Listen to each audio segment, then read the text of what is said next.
Hi guys, it is Aoife from Friday We Died Laughing, and I want to do a tag video today. So for all of June I kept meaning to do the Pride book flag just to help celebrate Pride month, and I just never got around to filming it and I was really mad at myself. But today is Pride in London, so I feel like I can get this video up today and still be kind of within Pride month, but in fairness, this is the type of tag that can be done all year round anyway, so I'm just going to go ahead and do it.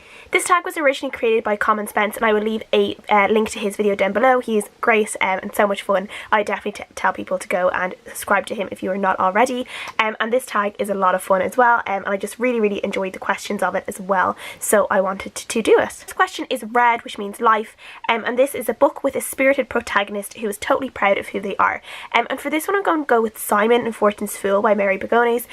This is, like, I wouldn't call Simon an extremely, like, spirited character. Like, he's not someone who is, like, extremely, like, excitable or anything, like, but he is very, like, he knows who he is. He's the type of character, who knows who he is. Oh, and I should say as well, I'm going, for this, tag, I have chosen all books that have queer characters in them or diverse characters in them, because I wanted to highlight those as well for anyone who hasn't read them and might be looking for those queer LGBTQIA plus books that they want to read.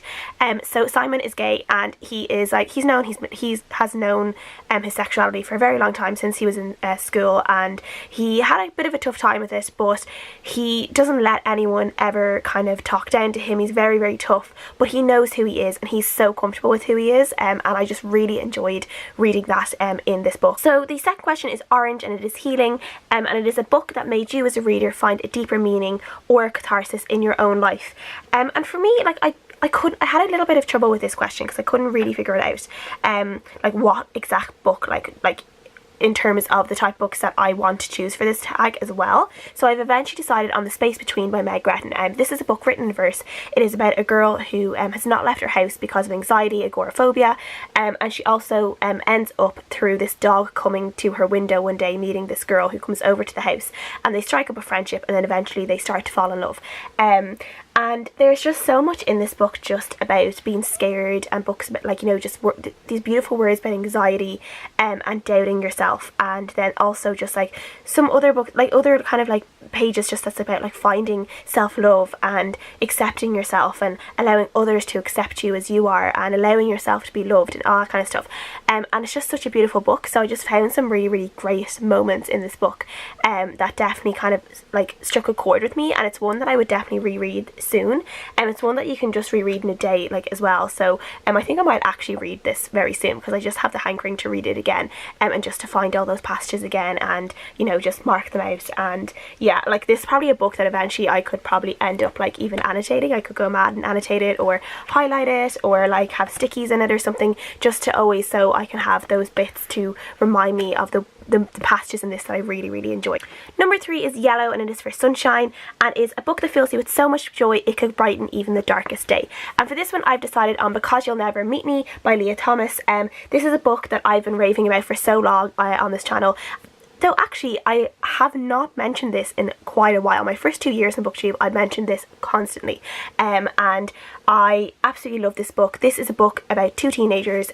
Both of them were born with these really specific kind of, I wouldn't even call them technically disabilities, kind of like an abnormality in a way. One boy is basically allergic to electricity, another boy, he's kind of, I think he's blind, but he kind of has like an echolocation. He also has a pacemaker, which means that the two of them can never meet because his pacemaker could kill the other boy, Ollie, and Ollie's kind of reaction to electricity could end up making Maritz's pacemaker stop working. So they end up creating this really beautiful friendship on letters, and yeah, so this is just, it's just a really beautiful story about friendship and just being a teenager and feeling a little bit like an odd one out sometimes, but also having to go through, even though these boys are so different and are going through these really weird things, they're also just being teenagers and going through really teenagery things as well at the same time.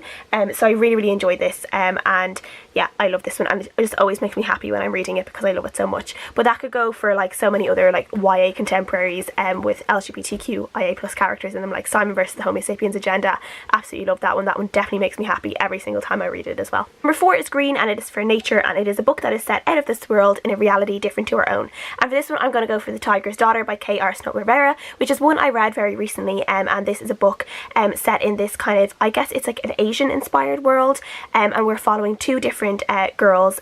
One is a kind of princess, I guess she is kind of like an empress in a way, or a future empress, and another girl is kind of a Mongolian warrior, and the two of them have been friends from the time they're very, very young, and we see them grow up and we see their friendship deepen into a very deep love between the two of them that turns romantic.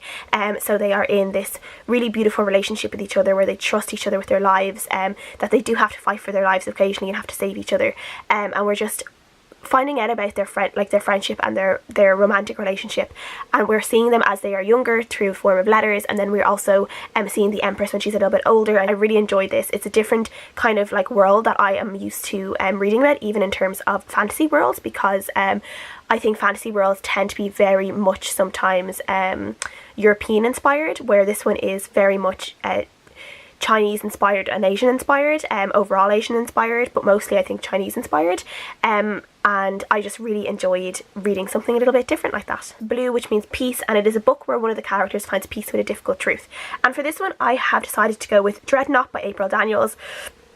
I have talked about this before. This is about a girl who is, she's transgender, so she's physically born male but she is female, and she ends up through these circumstances, she lives in this world where superheroes exist, and through these weird circumstances she ends up taking on the mantle of one of the top superheroes of this world, and because of this she magically, like, kind of physically transforms, completely physically, into a female, but she is still technically transgender. So she goes through a lot of stuff with her parents in this book. We see her like have to always like kind of go through a lot of things herself, like just because she is physically now a female in the female form, she still has a lot of things like emotionally and mentally and stuff to have to figure out to really start living life the way she wants and live the life kind of to be who she wants to be as well. So we kind of see her go through so much these things. Her name is Danny, so we see Danny go through all these different types of things, having to face a lot of like difficult truths about people and how people treat her, like her best friend, and then also her parents, who are extremely homophobic, and we kind of see her have to deal with the fact that sometimes you have to look after yourself before, like, you know, you don't have to accept people's hatred towards you, I guess, even if they are your family, and she kind of has to accept some difficult truths in that sense. So number 6 is Purple, which is Spirit, and it's a book that deals with LGBT plus themes and religion. I have not read, I can't think of a book that I've read that specifically deals with being queer and religion.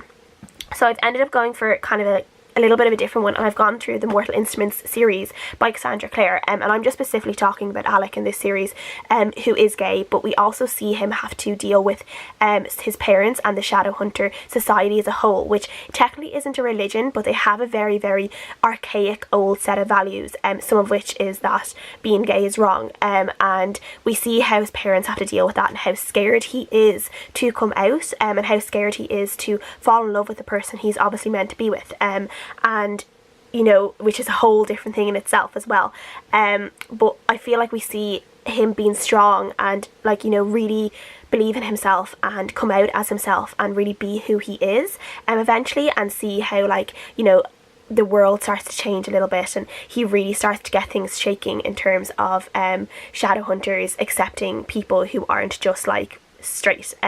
So I really enjoyed that, and I think the TV show, the Netflix show, has done a really great job of that as well, even though that is being cancelled, which is sad because I did actually enjoy it. It was like a guilty pleasure of mine, but I did really enjoy in both the TV show and the book Alex's kind of coming out journey, and just the relationships he forms with his parents, and how they kind of deal with everything, and just the Shadowhunter community as a whole as well.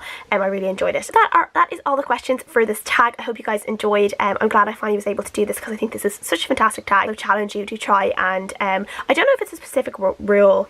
I don't know if Common Sense actually said to try and use books that have queer characters in them or diverse themes, but I would definitely challenge people to try and choose those books as well, because it really made me take a look at the selection I had, and remember some that I had kind of forgotten about, but also tell myself that I do have to read more fiction that kind of deals with LGBTQIA plus characters and just the queer community in general as well.